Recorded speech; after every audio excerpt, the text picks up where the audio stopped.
Je me suis mis dans un endroit bien aéré, hein, bien sûr.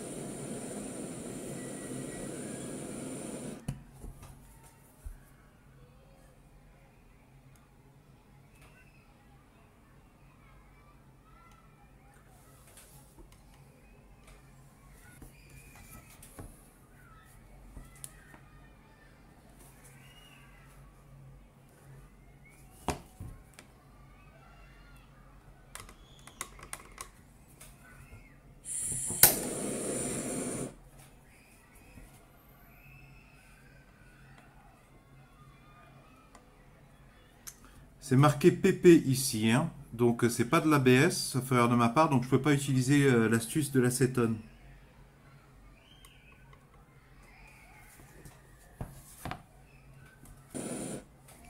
Faut pas mettre ton couteau trop près de ta lame, puisque la partie la plus chaude de la flamme, c'est pas à l'embouchure de la buse, hein.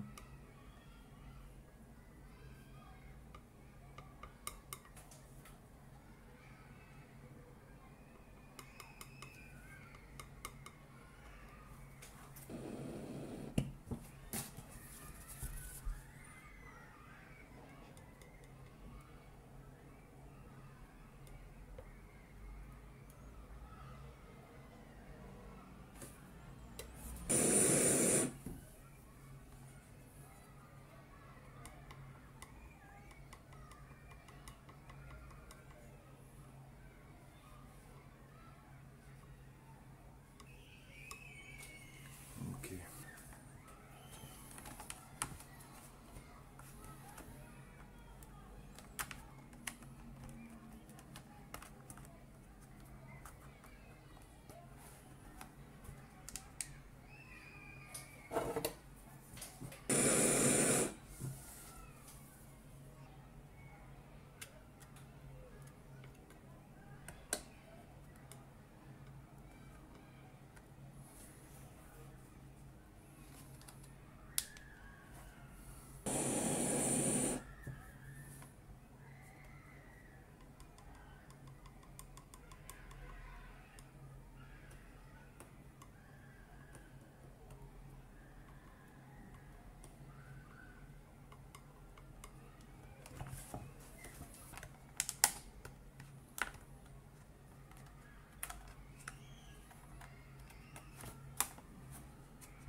Je crois que je voulais commencer par le traitement thermique, entre guillemets, pour pouvoir repositionner à l'endroit précis, parce qu'en fait, j'imagine que ça tient rien du tout en termes de solidité, ce que je viens de faire. Par contre, ça permet de remettre finement à l'endroit d'origine, avant, après, d'en coller. Et une fois que j'aurai encollé, je pourrai pas refaire de traitement chimique. Parce que le collage à la colle de néoprène, je trouve que ça a bien marché sur la même problématique sur une autre caisse. Ça a bien tenu.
Alors j'avais mis de côté des emballages de récupération en plastique. Donc ça c'est les pots de crème fraîche. Je sais pas, je vois pas PP, je veux pas particulièrement vérifier. Emballage alimentaire transparent, boîte de lardons, on va voir.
Non, ça attache pas.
Bon ben, au moins 24 heures comme ça.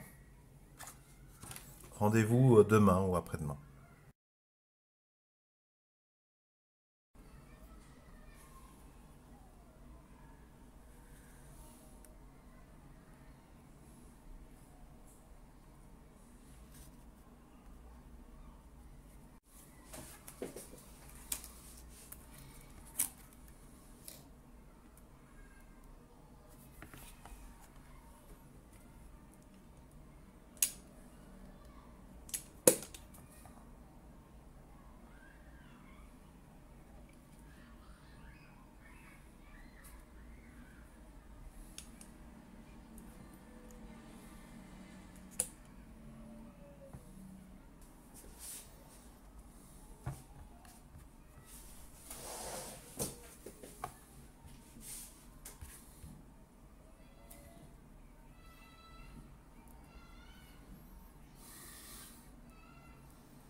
Bon ben voilà, là je lui ai laissé le temps de bien sécher.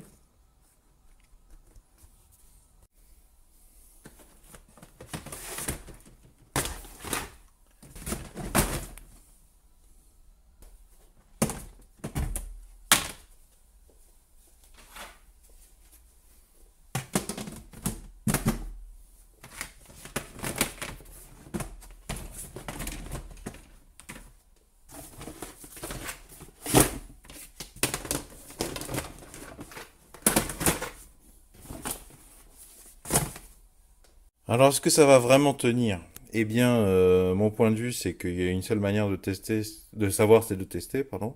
Donc, je vous mettrai la date dans la description sur cette vidéo à laquelle j'ai recommencé à l'utiliser et je vous mettrai les commentaires à long terme. Comme ça, vous pouvez vérifier que plusieurs mois, plusieurs semaines, plusieurs mois, voire plusieurs années après, est-ce que ça a tenu ou pas, et si ça a tenu, combien de temps? Alors, vous voyez, c'est une technique que j'avais déjà utilisée à plusieurs fois, à plusieurs reprises, pardon. C'est pas la même couleur parce que c'était pas du tout à fait la même colle néoprène. Ça, c'est vraiment de la colle néoprène. Là, ça c'était vendu comme type colle néoprène. Je vous mettrai les références des deux colles si vous voulez le détail. Bon, ça c'est un peu plus transparent. Bon, moi je m'en fiche un petit peu hein, parce que la boîte reste globalement transparente. Enfin, vous voyez que c'est pas des bêtises. Hein, j'utilise vraiment ça depuis un moment et ça tient. J'ai éprouvé cette réparation plusieurs fois sur le long terme. Et je trouve que ça vaut le coup de se faire un peu suer. Si vous voulez voir ces autres réparations, je vous mettrai les épisodes concernés dans la description sous la vidéo également. Vous trouverez les noms et les références précises des outils que j'ai montrés dans cette vidéo dans la description sous la vidéo. J'espère que ce retour d'expérience vidéo pourra vous aider à trouver des solutions à votre problème ou au moins encourager les profanes à prendre confiance et à se lancer. Si vous appréciez cette démarche de partage de solutions, pouvez-vous mettre un pouce vers le haut, s'il vous plaît, pouvez-vous mettre un j'aime. Si vous aimez l'idée de réparer par vous-même un maximum d'appareils électroniques, électroménagers, électro-informatiques, etc., je vous recommande de vous abonner à la présente chaîne YouTube puisque c'est une des thématiques principales. Vont s'afficher justement à l'écran un rond, un rectangle et un carré. Le rond, vous cliquez dessus, ça vous abonne gratuitement à la présente chaîne YouTube. Le rectangle, si vous cliquez dessus, cela vous emmènera vers tous les épisodes de la même veine, uniquement sur cette thématique. Elle s'appelle électroménager et électronique. Il y a beaucoup de réparations pratiques de différents objets du quotidien. Et il y a aussi quelques petites explications sur certains concepts. Quant au carré, ça c'est pour ceux qui ne sont pas trop YouTube ou qui ne sont pas intéressés par toutes les thématiques que j'aborde sur cette chaîne YouTube et qui préfèrent recevoir par mail uniquement les vidéos sur la thématique réparer des objets du quotidien, donc notamment beaucoup d'électroménager, d'électro-informatique, d'électronique, etc., etc. Donc si vous cliquez sur le carré, ça vous emmène sur une nouvelle page sur laquelle vous aurez la liberté, si vous le souhaitez, de me laisser un prénom, un pseudo, que sais-je, plus votre adresse email, et je m'en servirai pour vous envoyer uniquement les futures vidéos sur cette thématique et réparer des objets du quotidien. Bien sûr, vous pouvez vous désinscrire n'importe quand. Bien sûr, je ne partage et encore moins ne revends ces adresses email à absolument personne. C'est dans le strict respect de la réglementation générale sur la protection des données. Et surtout, je ne garde pas les informations de gens qui se désinscrivent.